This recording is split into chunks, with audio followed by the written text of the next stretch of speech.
Ok, nós estamos em 2 Reis 5, falando sobre essa história bem conhecida, provavelmente a mais conhecida da vida desse, dessa época de Eliseu, da vida de Eliseu, provavelmente a história mais conhecida é essa de Naamã. Então nós estamos aí já falando sobre essa história, duas aulas. Então vamos retomar. Nós já falamos sobre, na última aula nós falamos sobre a importância da humilhação, né? A necessidade de humilhação para receber a cura e a ação de Deus na vida dele. Então nós vamos falar um pouco mais sobre o significado espiritual da lepra, da doença dele. Mas vamos pegar bem esse contexto porque faz parte, acho que é uma das coisas mais salientes, né, mais fortes na história de Naamã. Foi essa, primeiro assim, de ser um homem da Síria, um homem fora da nação de Israel, um povo que na verdade era inimigo de Israel. Então, assim, isso é o início da história, essa figura de quem era Naamã e de Deus ter permitido uma menina israelita para ir lá na casa dele como escrava, como uma menina oprimida, arrancada da família dela, mas de ser usada por Deus para alcançar esse homem que tinha essa posição tão importante nesse reino da Síria. Então essa é a primeira coisa que chama atenção. Quem era Naamã, né? Deus vai alcançar uma pessoa importante fora de Israel.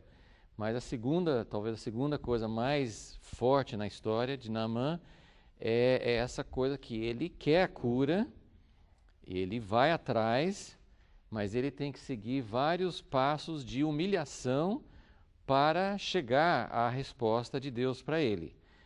Até o fato, né, de acreditar na história da escrava dele era uma humilhação. Ele que é o grande general, ele vai seguir o conselho de uma escrava. Ele podia falar assim: que é isso? Você não sabe de nada, né? Nossos deuses aqui são melhores que os seus. Vocês são um povo que, se o Deus de vocês fosse forte, o seu país não estaria perdendo para nós, né? Então ele poderia ter usado outros argumentos para dizer que essa menina não tinha nada, não sabia de nada. Então ele acreditou no que ela falou. E depois também o fato de ir lá para Israel, pensa bem, né? Eles são os fortes, eles que estão dominando. Então ele buscar a solução no país que eles estão dominando é uma humilhação também, porque ele vai ter que chegar lá como quem está buscando ajuda, não como quem está impondo. Então é outra humilhação.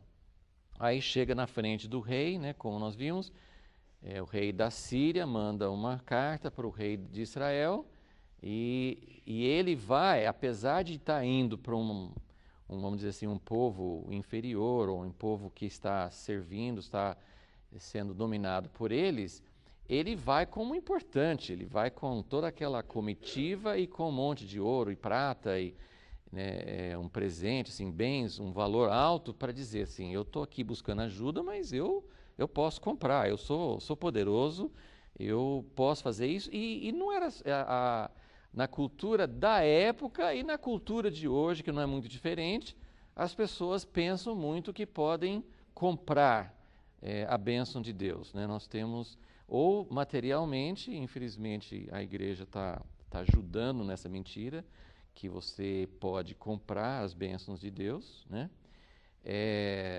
E é muito difícil discernir a diferença entre a verdade e a mentira, porque é lógico que quando você recebe algo de Deus, você deseja, e é bíblico você doar o que você tem para Deus, mas é muito diferente. A gente precisa entender essa diferença. Isso nós vamos ver, nem hoje nós vamos chegar lá, mas essa história vai mostrar, tanto pela atitude de Eliseu em não aceitar o presente de Naamã, como da atitude errada de Geazi, que vai atrás com mentira e pega algo para ele. Assim, a história também, isso é outro fato importante que nós vamos chegar depois. entender como que Deus encara essa questão da nossa resposta de oferecer algo a Deus por causa das bênçãos que nós recebemos. Então a gente sabe que tem algo disso na Bíblia. A Bíblia fala muito sobre dinheiro, né? Deus não é indiferente ao assunto de dinheiro. Deus não precisa do nosso dinheiro, mas não é um assunto de pouca importância. Mas Naamã, ele não tem nenhum conhecimento dos caminhos de Deus, então ele chega com a atitude de um homem natural, pensando que eu vou pegar uma cura e eu vou comprar isso, eu vou favorecer o profeta, seja quem for que vai me atender, vai ficar muito propenso a me ajudar, porque eu vou dar um grande presente para ele. Então ele chega com essa atitude, só que ele chega no rei, e o rei de Israel assim, que isso? Estão me pedindo para curar esse homem? E aí você tem que entender todo o contexto, que a Síria já ganhou de Israel, já matou o pai, né, esse rei atual, Jeorão, o pai dele foi morto na batalha contra a Síria. E tem até aquela tradição que vem de Joséfo, que Naamã, acho que eu pessoalmente não vejo muito fundamento nisso, mas tem uma tradição que acha que Naamã foi o cara que atirou por acaso e matou Acabe.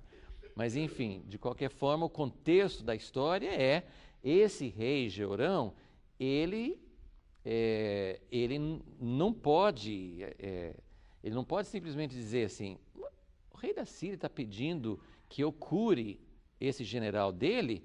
Bobagem, vai embora. Ele não pode fazer isso, porque o rei da Síria é muito mais forte que ele e já ganhou dele, e eles não são assim totalmente servindo ao rei da Síria, mas eles não podem levantar muito a cabeça, porque Síria é muito mais forte. Então ele rasga as roupas, porque o que o rei da Síria está querendo comigo? Ele está querendo me colocar numa situação impossível, que eu tenho que curar o general dele, sendo que eu não tenho poder.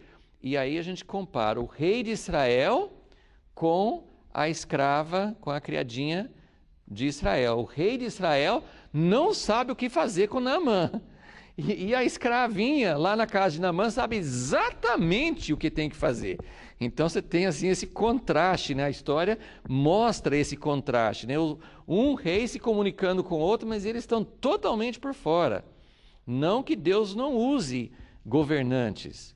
Deus, assim, o reino de Deus tem a ver com governo. O reino de Deus tem a ver com Deus estabelecer os seus representantes como governo. O rei de Israel deveria ser um representante de Deus, mas o rei de Israel hoje, né, nessa história, é um representante de Baal. Ele é um representante de um outro Deus. Ele não sabe o que fazer. Ele fala do nome de Deus. Versículo 7, 2 Reis 5, 7. Sou eu Deus. Tudo bem, essa palavra Deus aqui é aquele nome genérico Deus, não é Jeová, o Deus especial. Mas eles falavam de Deus. Eles falavam de Deus. O rei Acabe, ele colocava nomes nos filhos que tinha a ver com o Deus de Israel. Então eles tinham essa mistura. Falavam de Baal, mas falavam de Deus. Mais ou menos como a igreja hoje, né? Que fala de Deus e tem muitos outros deuses misturados, né? Na nossa vida como igreja. Então, mas a coisa importante é que o rei de Israel, que deveria saber, está pedindo para curar, claro que eu não curo, mas tem um Deus em Israel. E tem sacerdotes, e tem profetas, e tem como saber se Deus vai curar ou não. Mas ele rasga as roupas só pensando em esse rei da Síria está me colocando numa situação impossível para depois me usar isso como desculpa e, sei lá, fazer guerra contra mim. Então, mas isso, eu estou colocando isso aqui como um dos passos na humilhação de Naamã, porque Naamã está lá com todos os presentes dele, com todo o ouro dele, querendo uma resposta. A menina falou que tem, o rei, o senhor dele, né, o rei, o chefe dele, falou, vai lá que eu dou uma carta minha para você, né, para dar mais força lá. E ele chega para o rei e o rei faz uma cena, né? Faz uma demonstração na frente dele, dizendo, que é isso? Eu não posso te ajudar. Então, Naamã passa por todas essas situações aqui. Mas, onde tem humilhação mesmo, é daqui para frente. Né? Aqui, Eliseu fica sabendo que o rei de Israel rasgou as roupas, manda uma mensagem para ele e fala assim, você não sabe o que fazer? Mande Naamã para cá, porque tem um profeta em Israel que sabe o que fazer. Então, que alívio, alívio para o rei, tira esse homem de mim, tira essa situação de mim, e alívio para Naamã, que Naamã, a gente não sabe aqui na Bíblia quanto tempo, foi de um dia para outro, quanto tempo que gastava, porque não era por celular naquela época. Então, quanto tempo que levou para Eliseu ficar sabendo, tudo bem que o Espírito Santo é muito melhor do que celular, do que internet. Então, Eliseu deve ter ficado sabendo na hora, né? Mas eles trabalhavam através de mensagens, de mensageiros, do sistema da época, né? Então, quanto tempo Naamã ficou assim? E agora? Que eu vim, fiz toda essa viagem, me humilhei, vim aqui com a carta do meu chefe, do meu rei, e não tem nada para me ajudar, né? Vocês acham que Naamã não... Vocês viram depois a reação de Naamã. Naamã não é uma pessoa muito calma, não. Ele fica bravo. Então, Naamã devia estar assim, tá, esse rei vai ver, ou a minha escrava vai ver. Eu não sei o que Naamã estava tramando nessa época, nesse momento. Mas alguma coisa estava passando na cabeça dele e foi uma humilhação. Mas aí chegou a mensagem de Eliseu, alívio para os dois, Naamã vai para a casa de Eliseu. Mas agora que começa a humilhação mesmo. Daqui para frente é humilhação mesmo. Porque aqui Naamã chega na casa do profeta e o profeta ele mandou vir, porque tem um profeta em Israel, mas ele não se digna a ir à porta, ele não vai nem falar com o tal do cara importante. Você veio para buscar uma cura, então Deus mandou falar para você, vai lá no Rio Jordão e vai mergulhar 7 vezes. E Naamã explica como isso era totalmente diferente do que ele imaginava. Ele fala de 2 coisas, né, principais nessa situação. Primeira, a humilhação de não ser recebido pelo rei, pelo profeta. Ele imaginava que o profeta, veja bem, ele tem uma doença, e daqui a pouquinho nós já vamos falar sobre, eu mencionei isso já, né, que a lepra é uma doença na Bíblia que tem um significado muito especial. A lepra não é qualquer doença.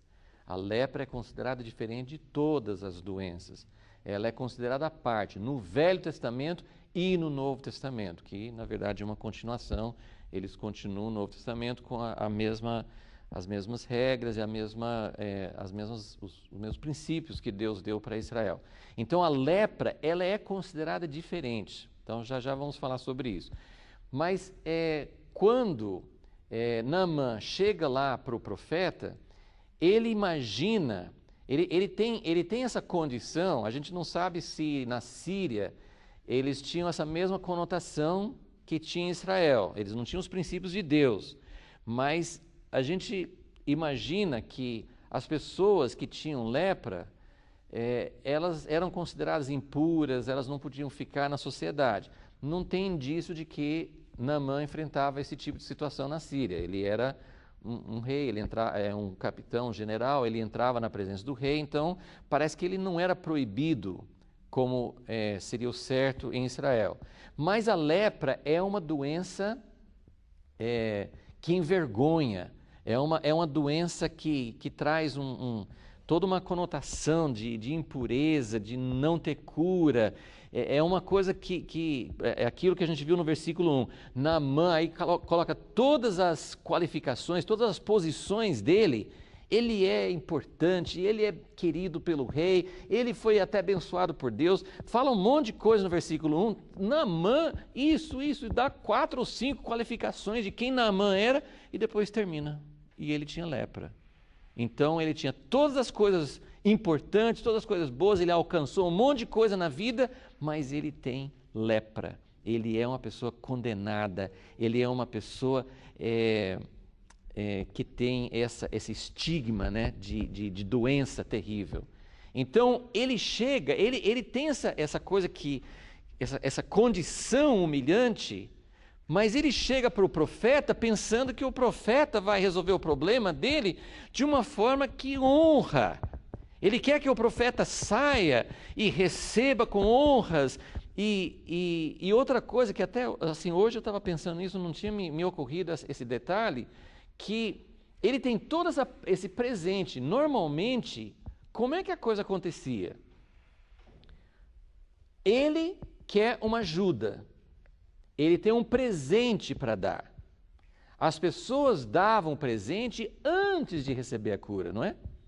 Antes de receber, a primeira coisa, dá o presente, né? Eles faziam isso com Deus, né? E até os sacrifícios para Deus envolvia isso. Antes de você ter o favor com Deus, você precisa do sacrifício pelo pecado. Com Deus tem outra conotação. Não é aquela coisa assim de apaziguar, que Deus é bravo, a gente tem que aplacar a ira. Não é aquela coisa do paganismo. Mas na cultura era assim. Naamã, ele vem com essa ideia assim: primeiro eu dou o presente e depois a pessoa fica toda alegre de ter recebido o presente e vai me atender bem, né?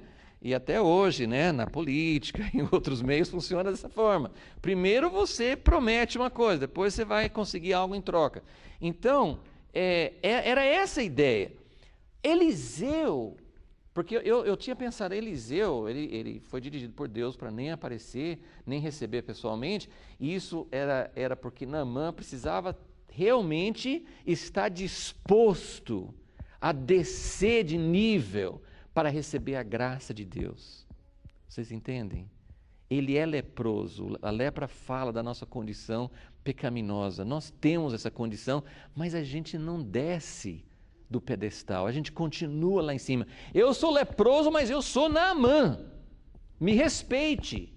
Não, você é leproso, você é ninguém. Desça, você não merece nem ser recebido, você não tem nada. Ah, mas eu sou leproso, mas eu sou rico. Eu posso dar alguma coisa.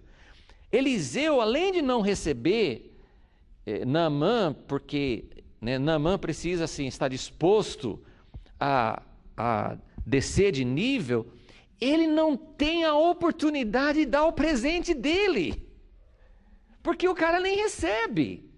Então, ele nem teve chance de falar assim, olha esse aqui, ele nem teve chance. Vai lá no Jordão, mergulhe 7 vezes. Ele dá a resposta, por um lado ele devia ficar contente, o cara nem me cobrou nada, né?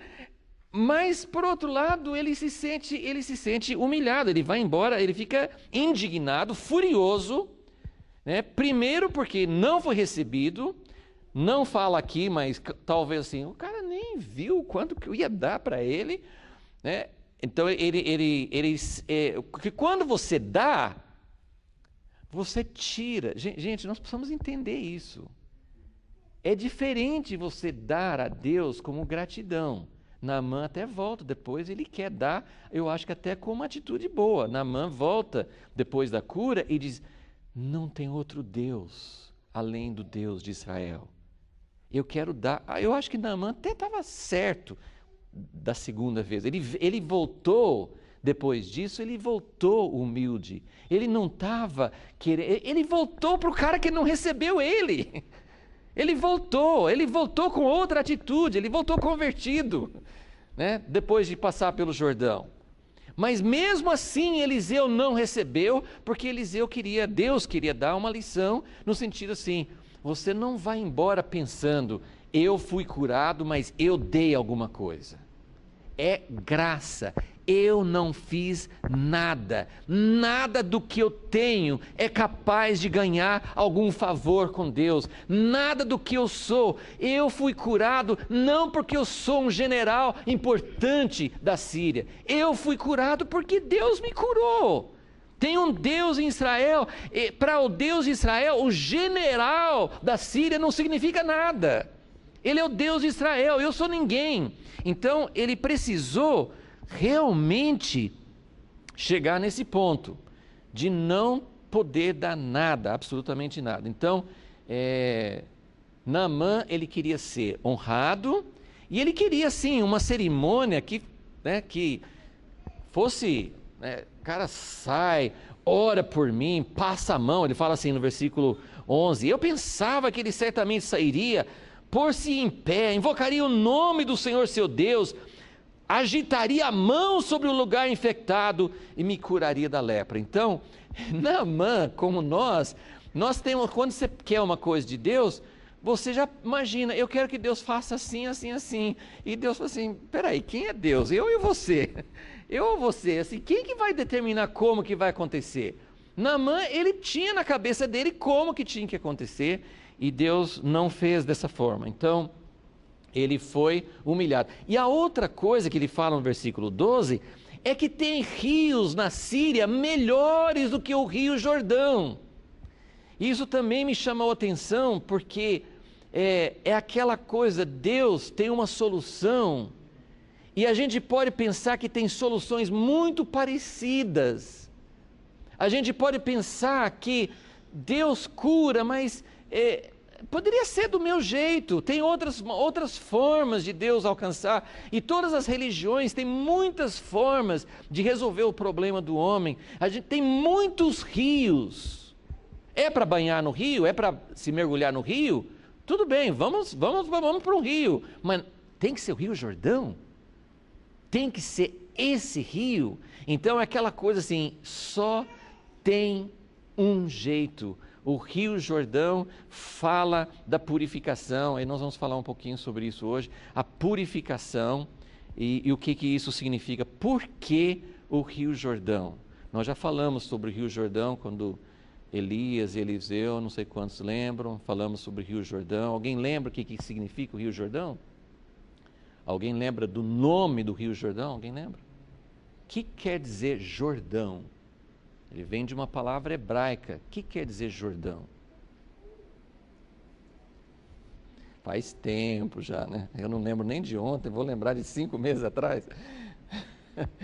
Então, o Rio Jordão, ele tem um significado, ele tem um nome que vem, todo rio, né, que vai pela gravidade, todo rio desce. Mas o Rio Jordão, o nome Jordão significa descer. Mas por que o Rio Jordão descer? Todo rio, para a água correr pela gravidade, tem que descer. Mas o Rio Jordão desce muito. Agora eu não lembro os números, na época eu dei os números, né? Eu tinha pesquisado, vocês acharam? Morte para o ego, né? Porque descer é morte, né?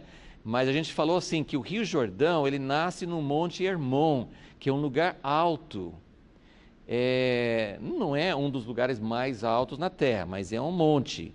Agora, onde que o Rio Jordão termina? Alguém lembra da geografia? O Rio Jordão, se você tem um mapa mais ou menos na sua cabeça, geralmente quando você vê Israel, você vê dois lagos em Israel. A gente não chama de lago, né? São chamados de mar, né? Mas na verdade é um lago. Não é o mar Mediterrâneo, que é mar mesmo, mas no lado oriental de Israel, tem 2 lagos que têm o nome de mar. Quais são? Mar da Galileia e o Mar Morto. Só que o Rio Jordão nasce mais para o norte do Mar da Galileia, que na verdade quem forma o Mar da Galileia é o Rio Jordão, ok? Então o Rio Jordão, ele nasce mais para o norte, na parte que eles chamam assim de colinas de Golã, aparecem nas notícias bastante, assim, entre Israel e a Síria, e então lá nasce uma água, nós tivemos a oportunidade de ver essa perto da nascente, uma água abundante, uma água limpa. Mais para frente, como acontece com os rios, o rio fica sujo, cheio de terra e tal, mas a água nasce. Mas o que eu quero só lembrar sobre o significado do Rio Jordão é que o Rio Jordão nasce numa certa altura, que não me lembro agora quantos metros mas o Mar Morto é especial. Por que o Mar Morto é especial? O que o Mar Morto tem de diferente? Porque fica abaixo do nível do mar. Porque normalmente os rios, né, Rio Amazonas, os rios, né, como aqui no Brasil, eles vão terminar onde? No mar, no oceano, né? Eles vão correndo, descendo e vão chegar no mar. O Rio Jordão, ele termina mais, é o ponto mais baixo da terra, é o ponto mais, que tem mais profundidade, assim, é uma superfície, mas é abaixo do nível do mar. Muito raro isso, não tem igual. Então, o Rio Jordão desce mesmo. Então, é por isso que o Rio Jordão, o nome do Rio Jordão significa descer. A palavra significa fluir, mas fluir para baixo. Então, o Rio Jordão, ele flui, ele tem vida. O rio tem o significado de uma coisa viva, ele está correndo. Água corrente é diferente de água parada. Então, o Rio Jordão, ele está descendo, mas para onde ele está te levando? Se você entrar no Rio Jordão, para onde você vai? Você vai lá para baixo e mais para baixo ainda. Então, o Rio Jordão é descer mesmo. Por isso ele tem esse significado de morte. Ok, bom, só para terminar aqui, então, ele queria outros rios. Então, primeiro ele queria que o profeta recebesse e fizesse aquela coisa assim, que ele, apesar dele ser doente, ele seria honrado. Né? E a gente sabe. Eu quero que vocês pensem em Naamã e a lepra como a condição de uma pessoa que não conhece a Deus, como era o caso de Naamã, mas eu quero que a gente aplique também para nós. Eu vou mostrar por que a gente pode aplicar para nós. Porque você pode pensar, lepra, pecado, Naamã, um sírio que nem conhecia a Deus. Então isso aqui está falando de uma pessoa que não conhece a Deus. Quem não conhece a Deus tem que se humilhar mesmo, amém? E nós? Né? Como que é a nossa vida? Como é que a gente chega lá? É isso que a gente quer aprender, porque vamos fazer a coisa chegar mais perto de nós. Então, Naamã representa a pessoa pecadora que não conhece a Deus, mas ele também representa nós que fomos salvos e purificados, mas que a lepra não saiu totalmente da nossa vida ainda. Então, é isso que a gente quer ver, qual a condição de Deus e como é a solução dele para nós. Então, ele queria outros rios, não o Jordão. E Eliseu falou assim, tem que ser o Rio Jordão. Tem que ser o Rio Jordão. É a cruz de Cristo, não é autoajuda, não é filosofia, não é caridade, não é religião, não é uma série de outros rios que podem até aparentemente lavar, mas tem que ser 7 vezes no Rio Jordão. Gente, isso é profundo, isso é verdadeiro, isso representa. E lembra que nós falamos na última aula, a coisa que chama muita atenção aqui também assim, é que Eliseu falou no versículo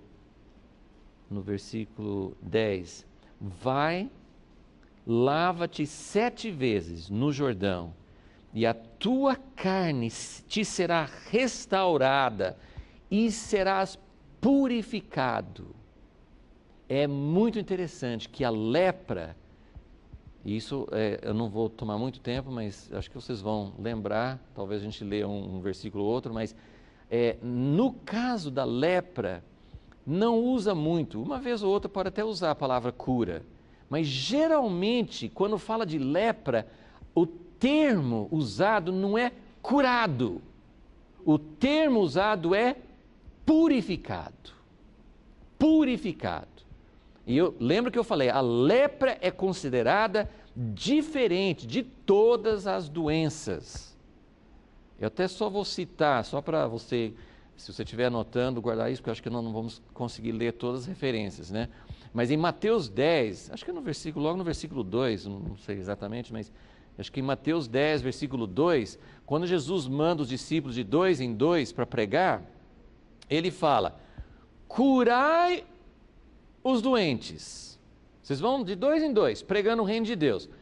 Curai os doentes, purificai os leprosos. Mas os leprosos são doentes, por que falou diferente deles?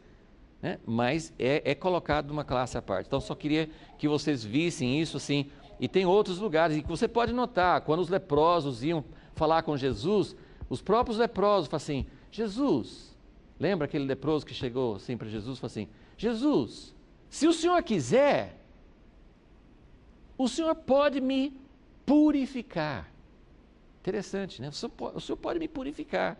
E Jesus falou assim: eu quero, seja purificado.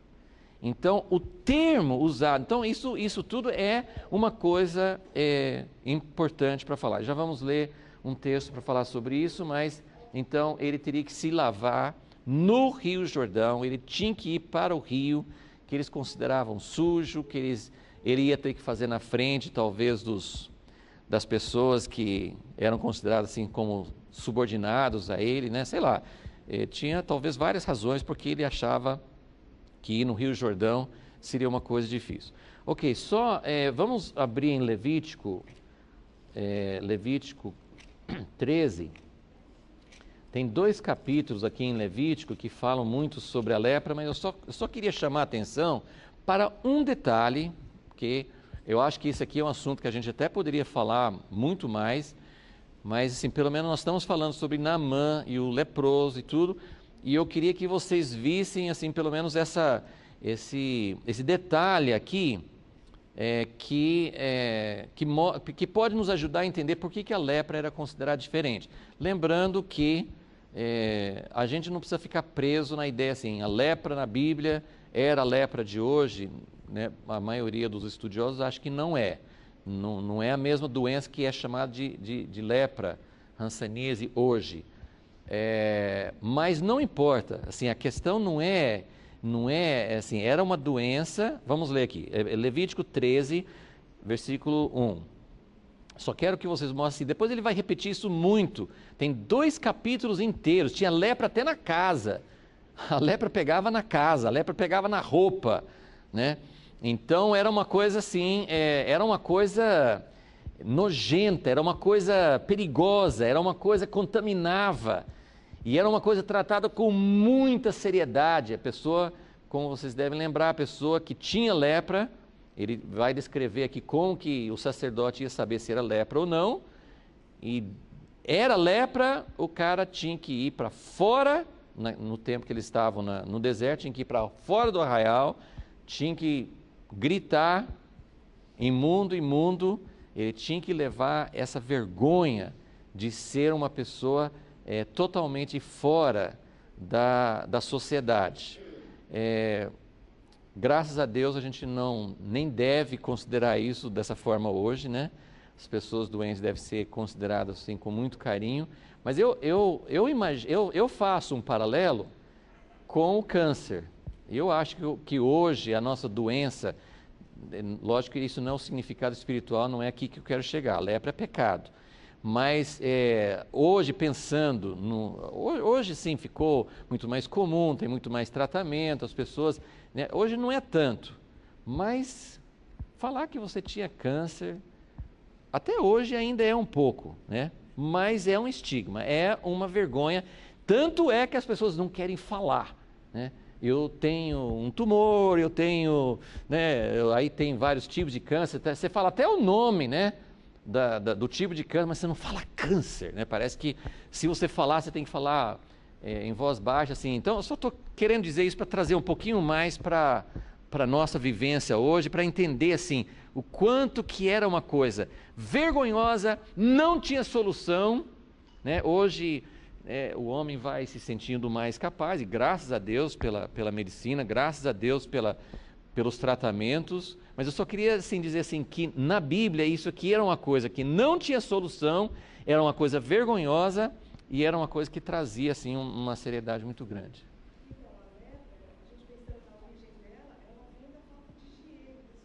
Sim.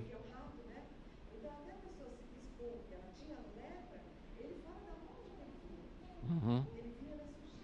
Sim. Sim.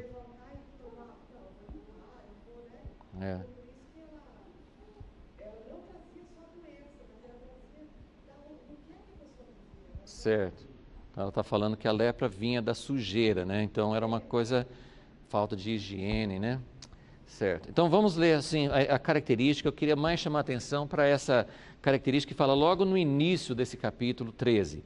Diz o Senhor a Moisés e a Arão: quando o homem tiver na pele inchação ou pústula ou mancha lustrosa com aparência de praga de lepra, será levado ao sacerdote Arão ou a um de seus filhos, os sacerdotes. Então, ele descreve mais ou menos como que parecia, mas mesmo tendo essas características, a pessoa não sabia se era lepra mesmo ou não. Como que a pessoa ia saber? Como é que o sacerdote... Lógico que nós podemos pensar na medicina moderna e falar assim, olha que coisa primitiva, né? Olha que jeito primitivo. Eu não estou preocupado com isso. É lógico que todas essas coisas aqui, Deus tratou com as pessoas no nível de conhecimento que elas tinham naquela época, mas isso aqui tem um significado espiritual. Então, eu quero que vocês percebam. Então, a pessoa podia ter uma inchação, uma pústula, uma ferida, um tipo assim de uma ferida aberta, mancha lustrosa, e então tinha que ir ao sacerdote. Versículo 3: o sacerdote lhe examinará a praga na pele. Se o pelo na praga se tornou branco e a praga parecer mais profunda do que a pele do seu corpo, é praga de lepra. O sacerdote, vendo, o declarará imundo. Então, assim, a única coisa que eu queria chamar a atenção para vocês é o seguinte: depois vai mostrando, tinha que ficar 7 dias, aí se foi mais profundo, é lepra mesmo, se ele olha inicialmente, não tinha essa aparência de ser uma coisa mais profunda, aí ficava aguardando. Tem toda a forma que eles tinham que tratar isso, mas sempre a ideia depois lá na frente vai falar assim, se é uma coisa que poderia ser lepra, aí fica 7 dias e olha de novo e não alastrou, não mostrou que era uma coisa mais profunda, aí o sacerdote ia falar assim, não, isso aqui que você tem não é lepra, graças a Deus, e a pessoa poderia voltar a ter convívio normal. Qual que era a característica? Tinha que ser algo mais profundo do que a pele. O que quer dizer isso? Não era uma coisa superficial, era uma coisa que vinha de dentro do organismo, E Jesus é muito claro na nova aliança, quando ele fala, na velha aliança, até onde Deus podia se revelar, vocês se preocupavam muito com o exterior. Ele fala com os fariseus, vocês gostam de limpar o exterior, mas dentro tem sujeira. E Jesus fala sobre aquilo que procede de dentro do coração. Então, o problema da lepra é aquilo que não é superficial. E isso significa que tem muitas doenças, muitas coisas. Então, por exemplo, todas as outras doenças, dando assim uma característica geral, todas as outras doenças, claro que podia ser um órgão interior, mas eu estou querendo pegar esse significado espiritual. Todas as outras doenças eram doenças. Nós temos muitas doenças na nossa vida espiritual, muitas. Mas muitas doenças são doenças e podem ser curadas. E o reino de Deus vem para curar doenças. Só que a lepra é sempre uma classe à parte. Por quê? Porque a lepra é mais profundo. Ele não é uma coisa superficial. É uma coisa que vem de dentro. E isso que Jesus falou. Se é uma coisa exterior, você resolve, você se torna uma pessoa religiosa, bondosa, faz as coisas, faz as orações, faz tudo que os judeus faziam. Se vocês limpam o exterior, quem sabe até foi curada alguma doença sua exterior. Você parou de ser alguém que mata, que rouba, que faz isso ou aquilo. Você resolveu problemas exteriores. Mas se é algo que vem do coração, aí é lepra, aí é duro e aí só Jesus pode purificar. Só o Rio Jordão. E agora, assim, eu não vou entrar muito, tem várias coisas que a gente poderia entrar. Por exemplo, só vou também só citar isso, porque você pode ver que esse assunto pode nos levar para vários outros. Por exemplo, ele mergulhou 7 vezes no Rio Jordão. E eu ia completar isso, acabei não completando, que ele não só foi curado, eu fico tentando imaginar que a gente não sabe exatamente qual era o jeito de Naamã, o que ele tinha. Ele tinha umas feridas abertas, ele tinha... o que ele tinha? Ele tinha alguma coisa na pele que dava para ver. Você pode ser curado e ficar uma cicatriz, não é verdade? Você pode ser curado de alguma coisa e fica uma marca, fica, né, você vai mancando. Eu estou curado, não tem mais esse problema, eu estou mancando. Enfim, tem curas que deixam sequelas, tem curas que deixam uma marca. Mas Naamã, como é que ele foi curado? A pele, a carne dele voltou. Ele que era um homem, devia ter, eu fico até imaginando, será que ele tinha alguma cicatriz de espada, de guerra? A Bíblia diz que a carne dele ficou como de uma criança. Tudo que ele tinha, qualquer cicatriz, qualquer marca da doença, tudo, ele voltou a ser como uma criança. Gente, isso não é apenas cura, isso é nascer de novo, isso é ressurreição, isso é uma coisa muito além daquilo que poderia ser, graças a Deus fui curado, não dói mais, mas então, o que é o significado disso? É algo que resolveu o interior, né? A lepra fala dessa coisa que vem lá do interior, é mais profundo do que a pele. E nós tratamos, muitas vezes, irmãos, nós tratamos a nós mesmos, tratamos as pessoas que estão próximas a nós, nós tentamos tratar da feridinha na pele, que é mais ou menos como colocar um band-aid, fazer um curativo, né? Só que por baixo daquela ferida, por baixo daquela escama, daquela pele que vai recuperando, tem uma ferida, tem algo errado. Ele não vai curar direito. Tem pessoas que fazem cirurgias e parece que fecha a cirurgia e depois vai ter que abrir de novo porque algo lá dentro ficou errado. Então, muitas coisas, em Jeremias ele fala que as outras pessoas querem curar superficialmente meu povo. Querem curar superficialmente, querem colocar uma coisa por cima, está tudo bem agora, mas tem uma ferida, e ele usa essa expressão, tem uma ferida incurável. Meu povo tem uma ferida incurável, é lepra, é uma coisa que não tem cura. Eu queria que vocês vissem agora, a gente agora só quer mostrar que a cura para a lepra, o mergulhar no Rio Jordão, lavar, Jesus falou com o cego em João 9, né? Você vai lá no Siloé e vai se lavar, né? Ele colocou barro nos olhos dele e falou, vai se lavar e você vai voltar a enxergar. Então tem esse lavar que é um símbolo. Com que a gente se lava no Novo Testamento? Na Nova Aliança, o que lava a gente? Pensa bem, porque na verdade tem duas respostas, não tem uma só não. Com que a gente se lava na Nova Aliança? Sangue e água. Mas o que é água, né? Lógico que a água na Nova Aliança, a água em si não lava, né? Sim, tem o batismo, que fala até assim, vai se batizar, se lavar dos seus pecados, mas é verdadeiro, mas é simbólico, né? Porque lógico que não é a água que lava, né? Mas a Bíblia fala muito sobre lavar com sangue. 1 João 1,7, né? Entre tantos outros textos, né? 1 João 1,7 fala, se confessarmos os nossos pecados, Ele é fiel para nos perdoar, seu sangue nos purifica. Ele usa a mesma palavra, purifica, como em português, ele usa a mesma palavra que ele usou para purificar o leproso, em 1 João 1,7, a mesma palavra. Ah, Senhor, o Senhor pode me purificar? Em 1 João 1,7, purificar dos pecados, a mesma palavra. Então o sangue de Jesus nos purifica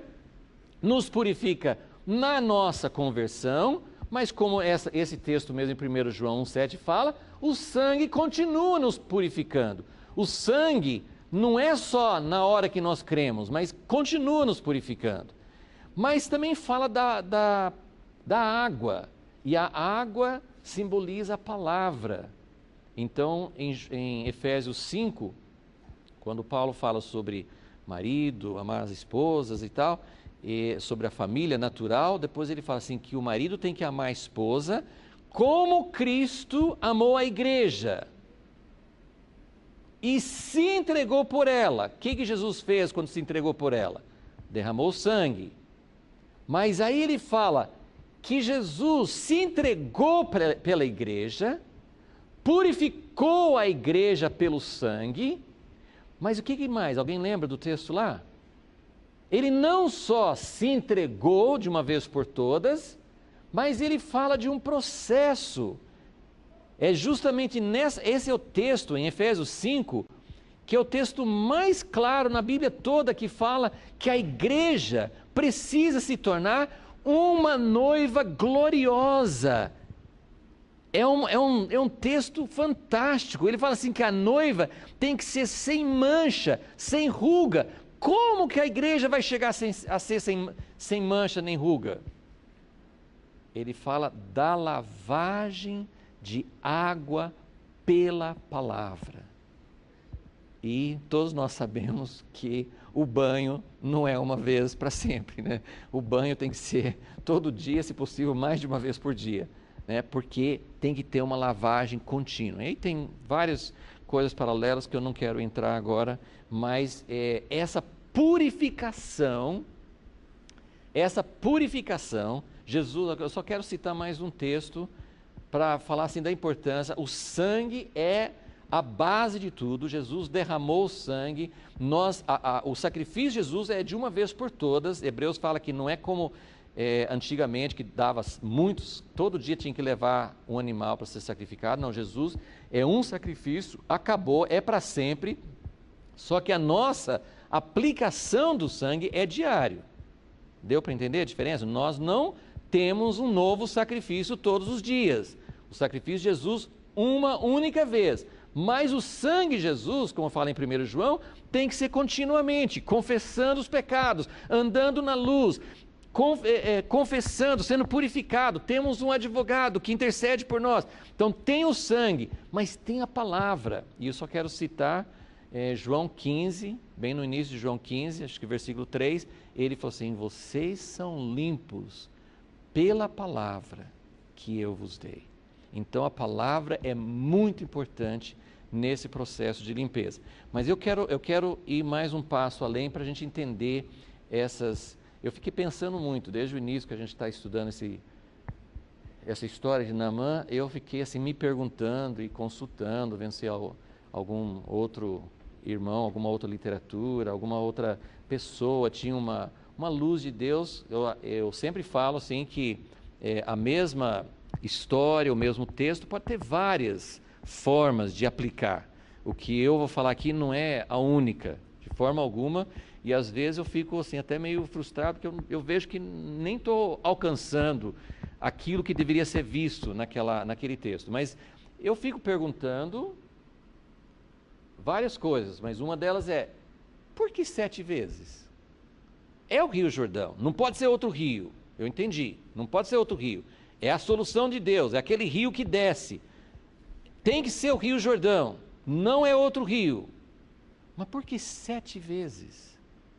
Por que 7 vezes, né? Então, lógico, a gente já começa a pensar no número 7, né? Que é um número completo. Então, ele está falando de algo que não é uma vez e acabou. Na história de Naamã, claro, essa parábola da vida dele, foi tudo em seguida. Lembra que eu falei assim que eu tinha lido assim uma história de criança dramatizando a história de Naamã, e que descrevia Naamã, que pode ter acontecido, mas a Bíblia não fala isso, que pode ter acontecido de Naamã se abaixar no rio uma vez e olhar nada, né? Porque a gente poderia imaginar assim: saiu um pouquinho, vou de novo, né? Porque da próxima vez vai mais um pouquinho, né? Melhorou, saiu umas manchas, né?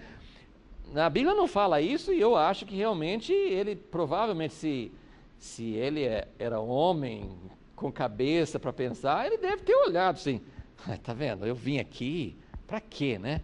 Uma vez nada, 2 vezes nada, 3 vezes nada, mas 7 vezes, então isso fala de um processo. Então eu vou ler com vocês duas passagens que eu acho que podem ajudar a gente a entender um pouquinho dessa história.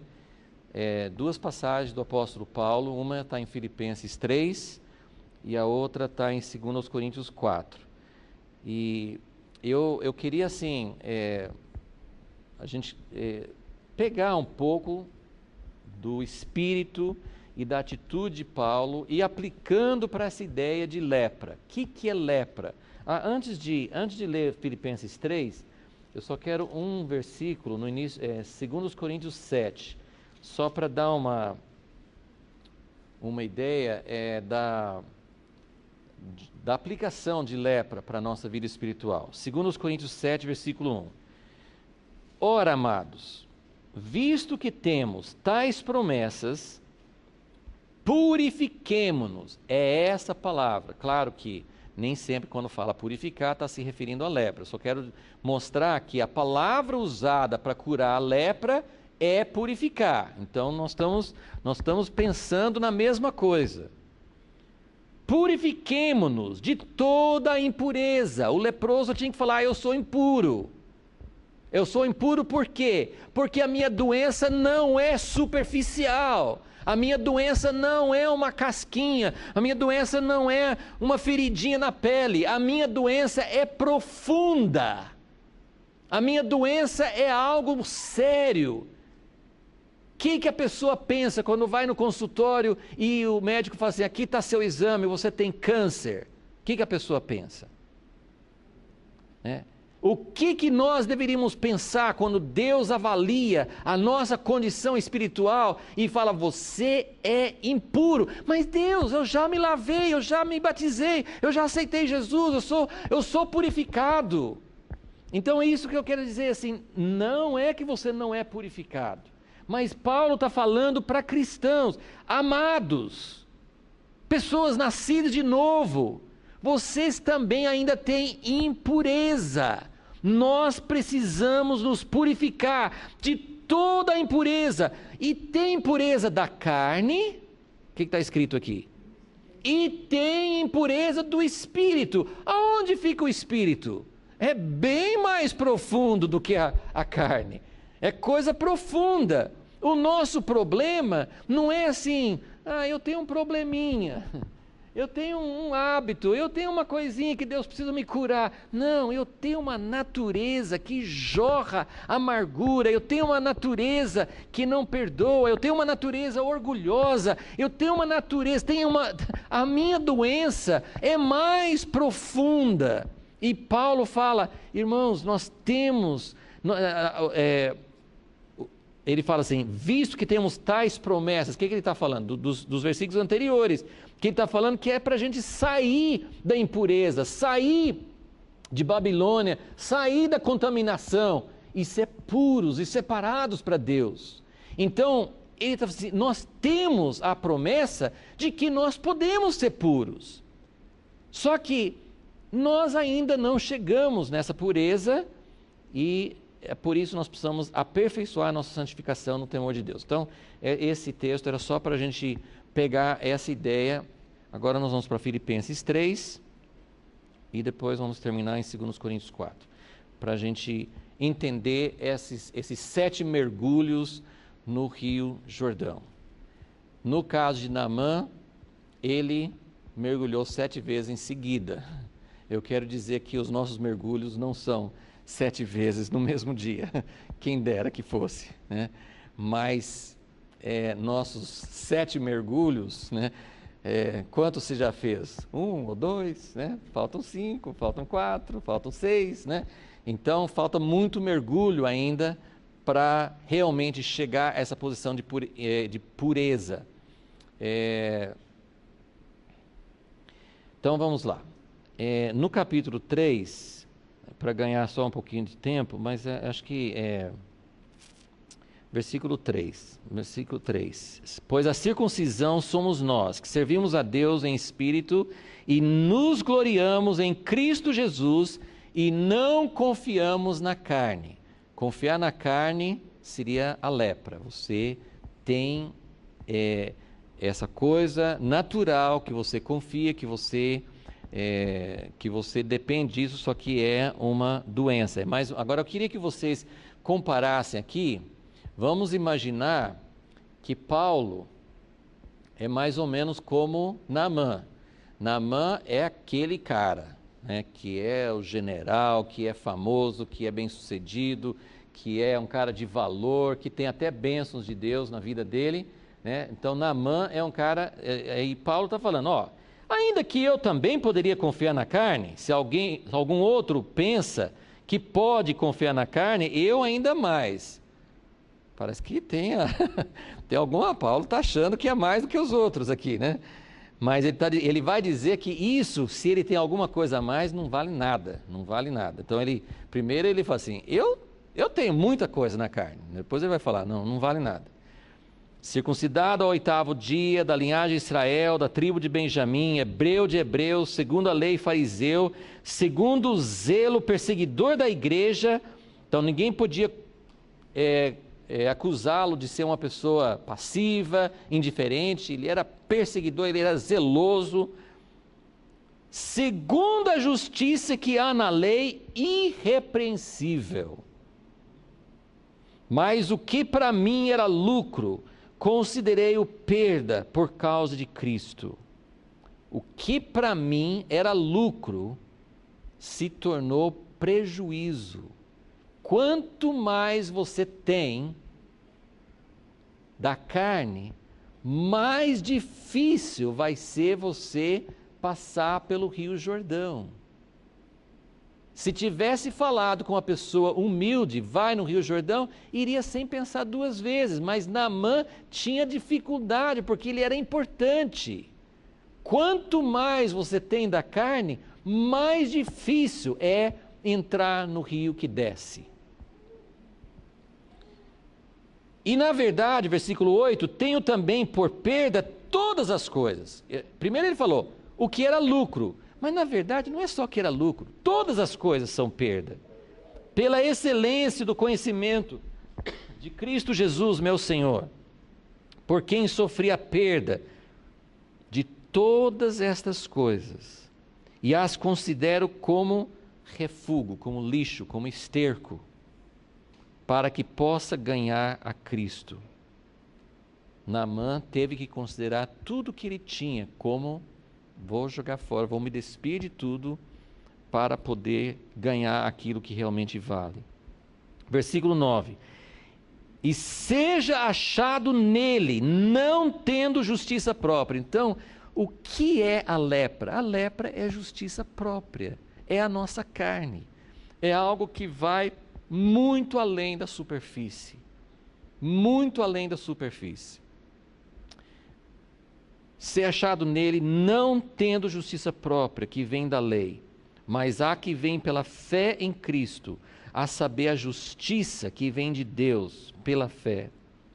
Desejo conhecê-lo. Agora, aqui que eu queria que vocês notassem, aqui é o ponto central aqui para a nossa aplicação aqui. Quantas vezes Naamã teve que se mergulhar? 7 vezes. O poder da ressurreição, o Rio Jordão fala de morte, fala da cruz, fala de descer. Mas o Rio Jordão não termina em morte. O Rio Jordão, quando você passa pelo Rio Jordão, Elias passou pelo Rio Jordão e foi embora para a vida eterna. Então, o Rio Jordão, você passa pelo Rio Jordão, mas você sai com vida da ressurreição. Por isso que fala do batismo. Batismo, você morre e ressuscita. Então, na verdade, tudo que está falando aqui, o sangue de Jesus nos purifica de todo o pecado, o sangue de Jesus purifica até a consciência. O sangue de Jesus vai muito mais fundo do que a superfície. Mas a palavra vai cortando também, porque nós precisamos nós precisamos passar pela morte e experimentar a nova vida, né? Que Naamã, depois de 7 vezes, essa é a figura, 7 vezes ele saiu com vida completamente renovada, não mais ou menos, não no estágio, né, mais ou menos, né, foi ótimo, mas foi completamente novo. E Paulo, eu gosto muito sim, porque eu fico pensando, se Paulo falava isso, então eu estou em boa companhia, porque Paulo não tinha chegado lá. Você pode pensar, Paulo, em que estágio da vida estava Paulo quando ele escreveu Filipenses? Onde Paulo estava? Ele estava na prisão. Essa carta aqui foi escrita depois que tinha acontecido tudo do livro de Atos. Já tinha todos os fatos relatados em Atos,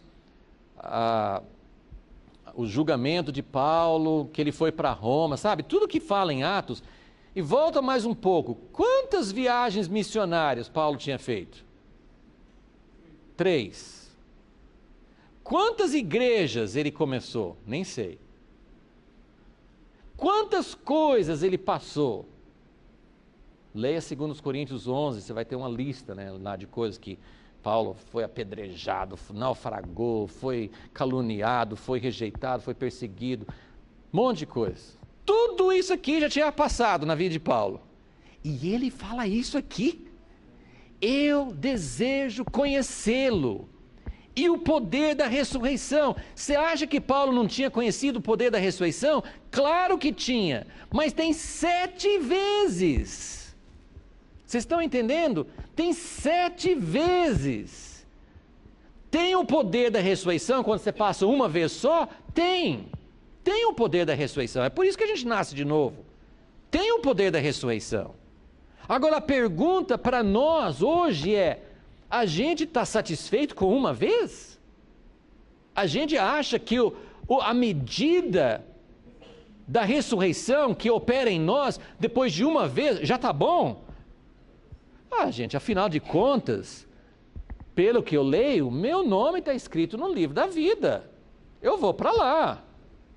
Eu vou estar na cidade santa, eu vou poder beber da água. Gente, eu não entendo muito essas coisas, a gente tem muito pouca informação.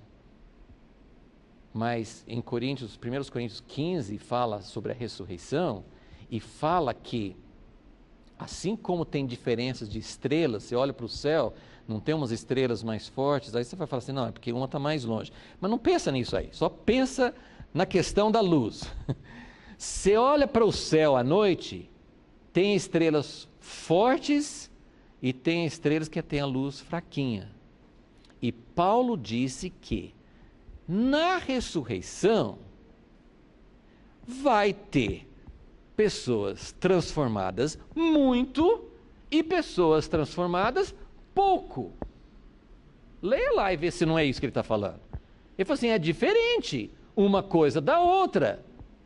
Ele falou assim, tem estrelas com luz diferente e tem pessoas na ressurreição, umas vão ter mais luz e outras menos luz. Então quer dizer que lá também eu vou ser o menor dos menores?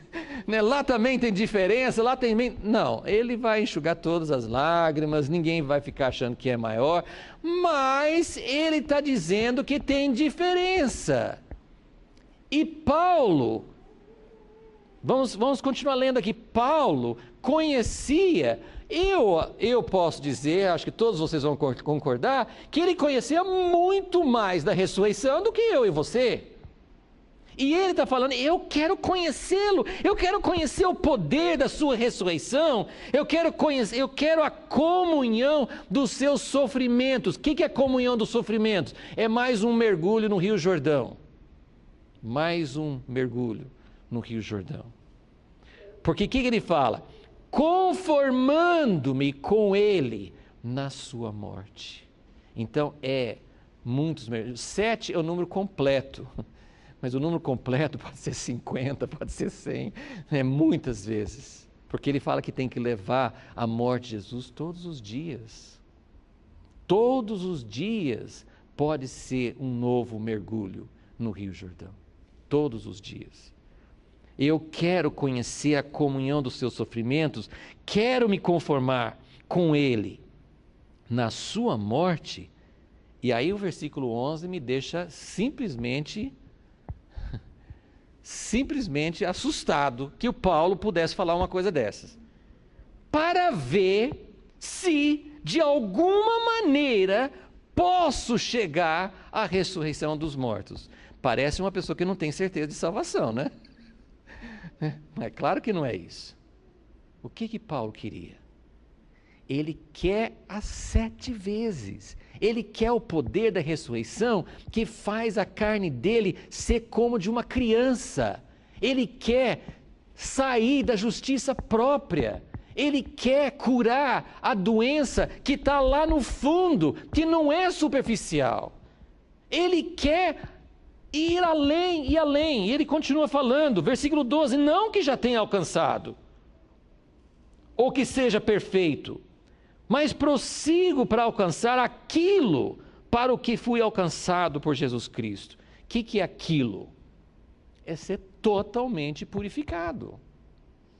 A gente não vai ter tempo também para ler, mas em Apocalipse 19, quando fala assim da noiva, fala assim, foi dado a ela que se vestisse com roupas, linho fino, resplandecente e puro. Essa palavra puro também é a mesma palavra da purificação da lepra e do pecado.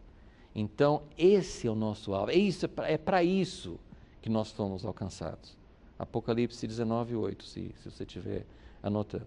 Então, irmãos, não julgo que o haja alcançado, mas uma coisa faço, esquecendo-me das coisas que para trás ficam, avançando para as que estão diante de mim, prossigo para o alvo, pelo prêmio. Irmãos, tem um prêmio.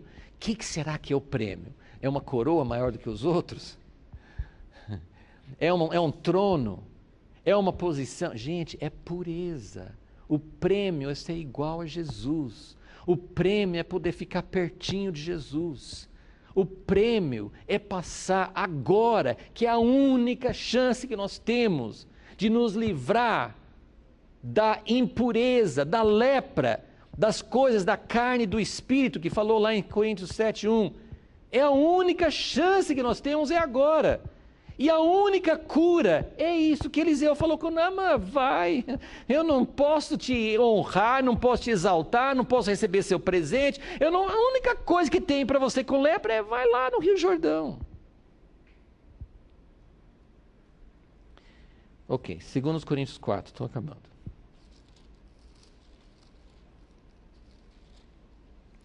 2 Coríntios 4, no começo do capítulo ele fala sobre a luz do entendimento de Deus, versículo 6, que tem a luz que brilhou em nossos corações, para a iluminação do conhecimento da glória de Deus na face de Jesus Cristo. Então, a luz, a glória, a verdade em Jesus, isso que nos salva, que nos tira do domínio do Deus desse século. Então, versículo 7, eu quero mostrar mais uma vez esse processo de mergulhar no Rio Jordão. Versículo 7, temos, porém, esse tesouro, o tesouro do conhecimento de Jesus, em vasos de barro, para que a excelência do poder seja de Deus e não de nós. E aqui ele vai mostrando uma parte do que é mergulhar no Rio Jordão, do que é entrar no rio que só vai para baixo. Entrar no Rio Jordão, assim, é lógico que Naamã não saiu nadando ou boiando no rio para baixo, mas eu quero até usar essa ideia, que ele entrou no Rio Jordão, e o Rio Jordão é o rio que desce. Então, é o fluir do rio. Tem várias músicas, vários cânticos, que falam sobre, Senhor, eu quero entrar no teu rio. Você sabe para onde que o rio vai? Você está entendendo para onde que o rio vai? É vida, é vida. Não estou falando assim, é triste, tem que entrar no rio de Deus e tem que ficar triste, acabado e desanimado. Não, mas é morte, porque é pela morte que a vida é gerada em nós. Então ele fala, em tudo somos atribulados, ele está no Rio Jordão, mas não angustiados, perplexos, mas não desanimados, perseguidos, mas não desamparados. Mesmo quando você está sendo perseguido, você não está desamparado por Deus. abatidos, mas não destruídos. Deus nos ajude em tudo que vamos passar, em tudo que tem que passar pelo Rio Jordão. Não pode deixar isso destruir. Nós temos que entrar dessa forma no Rio Jordão, deixando a ação de Deus operar na nossa vida para tirar-nos da lepra, mas para gerar vida. Não destruído. Versículo 10. Levando sempre, então esse aqui é o Rio Jordão sempre, levando sempre por toda parte o morrer do Senhor Jesus no nosso corpo, para que a vida de Jesus se manifeste também em nossos corpos. Então, a morte em nosso corpo, para que a vida seja manifesta também no nosso corpo. E assim, nós que vivemos, estamos sempre entregues à morte, por amor de Jesus, para que a vida de Jesus se manifeste também em nossa carne mortal, de maneira que em nós opera a morte, mas em vós a vida.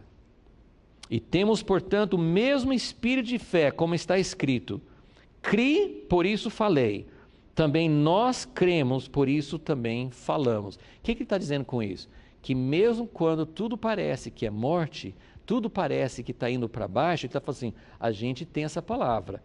Cremos, por isso falamos. Não estamos vendo as coisas melhorando, não estamos vendo tudo mil maravilhas, mas estamos crendo que isso vai produzir a vida de Jesus em nós. Sabendo que aquele que ressuscitou ao Senhor Jesus, nos ressuscitará também por Jesus e nos apresentará convosco. Tudo isto é por amor de vós, para que a graça, multiplicada por meio de muitos, torne abundantes as ações de graça para a glória de Deus. Por isso não desfalecemos, ainda que o nosso homem exterior se corrompa, o interior, contudo, se renova de dia em dia. Pois a nossa leve e momentânea tribulação produz para nós eterno peso de glória, acima de toda comparação. Portanto, nós não atentamos nas coisas que se veem, mas nas que não se veem, pois as que se veem são temporais e as que não se veem são eternas. Então, isso que a vida da ressurreição traz para nós. Eliseu, ele fala do reino de Deus, ele fala dessa nova vida. Então, ele deu a ordem para Naamã. Naamã tinha que se mergulhar 7 vezes e a vida foi completamente renovada. Então, isso é uma figura dessa vida da ressurreição na sua medida plena. Então, só lembrando o que Paulo falou, quando ele falou para ver se de alguma maneira eu possa alcançar a ressurreição, e em outro lugar fala assim, que tem uma ressurreição melhor. Tem ressurreição, mas tem uma ressurreição melhor. Então, essa ressurreição, Paulo queria a medida plena, ele queria a transformação plena, agora, antes do reino de Deus vir, porque daí a ressurreição vai ser com todo o poder dele. Senhor, nós ainda não entendemos muito essas coisas, aliás, entendemos quase nada, mas nós estamos sendo desafiados por Ti, Senhor, estamos sendo chamados por Ti. Se estamos aqui, se Teu Espírito está falando conosco, é porque o Senhor está nos chamando para uma outra etapa, para não nos satisfazer, para não nos contentar com um nível que é maravilhoso que o Senhor já nos deu. O Senhor já nos deu muitas evidências da vida da ressurreição. Eu tenho certeza em todos nós podemos testemunhar, nós podemos celebrar, nós podemos nos alegrar com aquilo que o Senhor já fez. Mas nós estamos querendo, Senhor, essa purificação, não só uma cura, nós queremos uma purificação da nossa alma, do nosso espírito, das coisas que nos contaminam. Senhor, se é o Rio Jordão, se é nos identificar contigo na tua morte, se é aceitar aquilo que o Senhor está fazendo na nossa vida, Senhor, queremos queremos abrir o nosso coração, abrir os nossos braços e aceitar aquilo que o Senhor quer fazer na nossa vida, Senhor. Porque nós podemos ficar frustrados, achando que estamos fazendo pouca coisa com a nossa vida de uma forma visível aqui na terra. Mas a Tua palavra diz que não são essas coisas que são eternas. São as coisas que não se veem. Então, Senhor, ajuda-nos a crer, a aceitar e a focar nas coisas que são eternas. E que o Senhor nos transforme para que realmente o Senhor tenha uma noiva gloriosa, purificada de toda a lepra, de toda a confiança na carne, de toda essa doença que continua nos contaminando. O Senhor nos perdoou, o Senhor nos purificou pelo sangue, mas o Senhor quer nos purificar para que nós fiquemos livres, purificados, limpos diante de Ti. Ó Deus, e é isso que nós queremos. Em nome de Jesus. Amém.